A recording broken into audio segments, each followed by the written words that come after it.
I'm Khalid Bryan, broker and owner of the Investment Property Gurus right here in Fort Lauderdale, Florida. The biggest question I've been getting asked, especially since COVID started and put so many people out of work, is how do I start my own business? A lot of people especially seem to be stuck in that analysis phase where all they're doing is researching their field, researching their business, learning how to do it better, but they're forgetting to actually start the business. So really quick, I just want to run down what all you need to do to have your business started in one day, and you can get up and running and start collecting sales by this afternoon or maybe tomorrow morning. The first thing you need to do is come up with a name or an idea. So if you have a talent, a hobby, something you're really good at and people love coming to you asking you to do it, maybe you should think of monetizing on it and charging a fee. If you can cook, if you can craft, if you can draw, if you can sketch, even if it's a service that you provide that other people just don't like to do, you could definitely find a way to make a business out of it. When I started the Investment Property Gurus back in January, the first thing I did was went on Instagram and made sure there were no other companies on Instagram with the name the Investment Property Gurus. The next thing I did was went on GoDaddy.com, which is where I buy my domain names, and just made sure it was available. Oftentimes you'll have a great idea for a business, you'll start the business, you'll get up and running, you'll have a client base, then you go to build your website or Instagram page just to find out the name is taken, and you either have to pay them to give it to you, or you'd have to think of another name that's similar, or maybe even worse, put an underscore in your Instagram name. And who wants to be the underscore? You want to be the original, am I right? Once you have the name secure, now it's time to protect it. So protecting it, that would mean signing up for the Instagram account right away. Just go ahead and get the name secured. Even if you don't have anything to post yet, just get the name, have it on lock, and it's yours. Buy the domain. I have friends that anytime they think of a catchy name, they'll just go buy the domain name anyway, just because you never know. Even if someone wants to run one of the businesses of the domain names they purchased, they could sell that domain name to that person. You could probably make a business out of that. Now, there's a huge difference and misconception that a lot of people make, and that's the difference between starting an LLC and filing for a trademark. When you start an LLC, it doesn't mean no one else can steal your business name or logo. It only means no one can go and file to start a business with that same name as an LLC. For example, the Investment Property Gurus on Sunbiz, you can look it up. It's titled the Investment Property Gurus LLC. I'm the owner.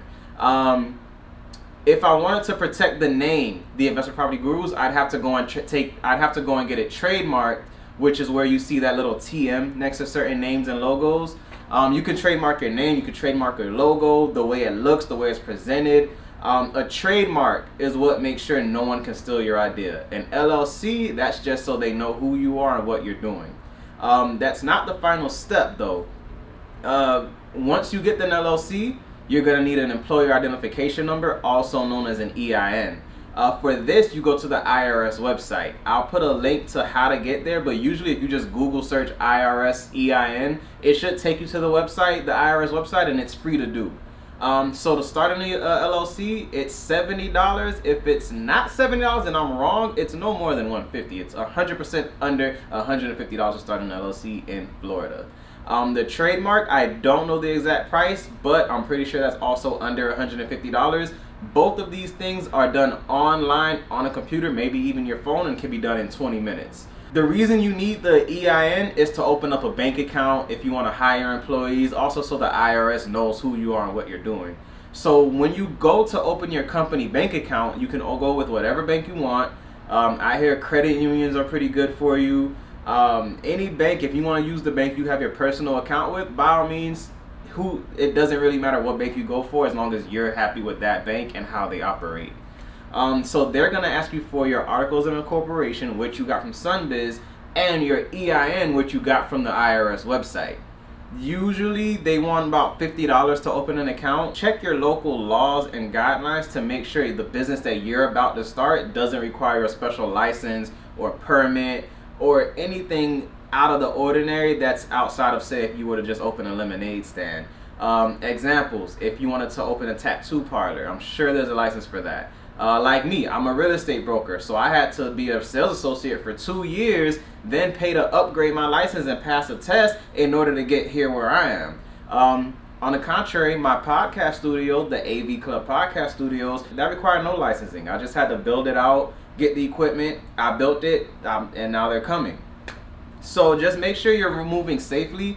The last thing you want is to start a business and on your first deal you end up sued or worse, in jail for doing something that required a license without a license. Now that all the background work is handled, it's time to look for your resources. This is a quick Google search where you just look up what you plan on doing, how to do it, and where you're gonna get the supplies you need to do it.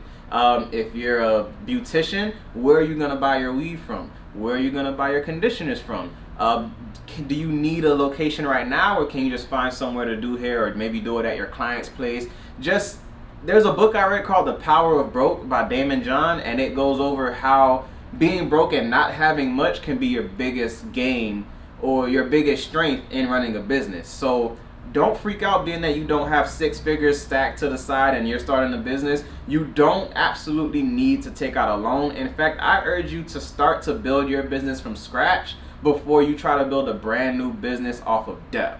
Oftentimes businesses do fail, and if it fails, you'd want to be able to just go back to your regular life, or go back and try a new business, or try to hustle up something else to make sure it happens. You don't want the business to fail and now this new debt, this new loan, this new trade line is following you for the next 10 years of life, and you're stuck from doing anything else because of a bad decision on this one. In addition to resources, definitely if there's certain people or external factors you need, now's a good time to make those phone calls just to let them know, hey, here's the idea I have. I could really use your help if you could bam, bam, bam, bam. Whatever that connection you need to make, just make it now. Send someone a message on Facebook. You don't need to ask anyone for money or ask anyone to do something for free. Just make, you could possibly even work out a profit share with someone and make something happen that way.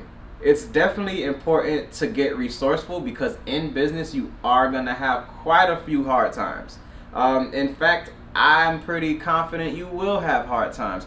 If you start a business and run it for 10 years without any problems, I am proud of you. Kudos. Let's make a seminar and teach people how you're doing it. But for me, this is probably my 8th company I'm starting. I'm facing hardships left and right, but I'm a hustler. I have that spirit, that mentality. I'm a deal closer. I make things happen, and I understand that it's hard. But what I like to tell myself is, this is not the worst day of your life. If you think you've seen the worst day of your life already, I got news for you. So definitely don't let the little things don't let the little things hurt you. If you lost a little money, if someone quit, you lost a client, you didn't die, you're not in jail, and you're not bleeding. Nothing's broken. So just work it out. It's a hard day. It's okay. Go home, take a nap, sleep it off. Do what you got to do to make yourself feel better. But just remember, you got to come back the next day and just hit it hard, and probably put yourself in a better position than you would have been with that client. So it's really important to tell yourself to always think that the next month you don't want the same problems you had last month. If you keep with that mentality, you're pretty much gonna force growth slowly but surely in your business. And then make sure that you're always checking in and making sure that you're aware that you do believe in yourself, you remember why you did this thing, and you're not gonna let anyone stop you. With that being said, it's crucial that you come in with the understanding that you're gonna have a broke phase. Whether you're starting a brand new business, or such as myself, when I was a real estate agent, I was selling everything to everyone. Then I made the decision to switch to only work with investors. So when I had to cut off all those clients and fire everyone and start my client list all over from scratch, I was flat broke. I was turning no sales, no transactions were moving, because no one knew who I was and no one knows what I did. So once you make that transition, you really have to work 3 times as hard as you normally would have in your previous position than you do now. The same thing as when you're taking a position in a higher power. There's gonna be that phase where you don't know what you're doing. You're gonna be still stuck in your old ways, and you just gotta thug it out. You just gotta get through it, and just remember why you started. You have an up and running business. You did it in a day, while other people are taking months or even years to just take these first steps. So you're moving on hustle, not so much on faith. Faith is a part of it, but your hustle is what's going to bring it home. As your business is up and running, you're going to start seeing some money coming in, and it's crucial what you do with it. If you get money in and spend it or look at it as a paycheck, you can kiss your business goodbye. It will not make it very long because you're getting too greedy. Once money comes in, I highly recommend coming up with a percentage-based system to where for every dollar, it has a job. So whether it be 25% go to a tax account, 10% be saved to reinvesting, 20% stored in an account for owner pay and dividends, and the rest is just operating expenses. There's a book I read called Profit First, which really helped me with my business accounting, and it'll show you what to do with the money when it comes in, no matter what your business. It works for me in real estate, it works for my podcast studio, it even works for my personal finances. So reading is definitely a crucial part. And on that note, you always want to make sure that you're constantly learning. The minute you stop learning, the minute you stop growing. It's really important that you take action now. You can spend years doing research and you could be in analysis paralysis for decades. So it's crucial that you start now. Just do a bad job at it, and soon enough, you'll get so much experience and criticism that you'll do a good job at it. So take the chance, roll the dice, and believe in yourself, and just thug it out. If you have an idea, make sure you go after it. And if the new business you wanted to start happens to be real estate, the Investment Property Gurus is always hiring. So give us a shout. If you don't have your license yet, you can get it online at realestateexpress.com. And luckily, I have a discount link in the description below. I'll put it down there. If you have your license now, give us a call. Happy to talk to you and me and see what we can do.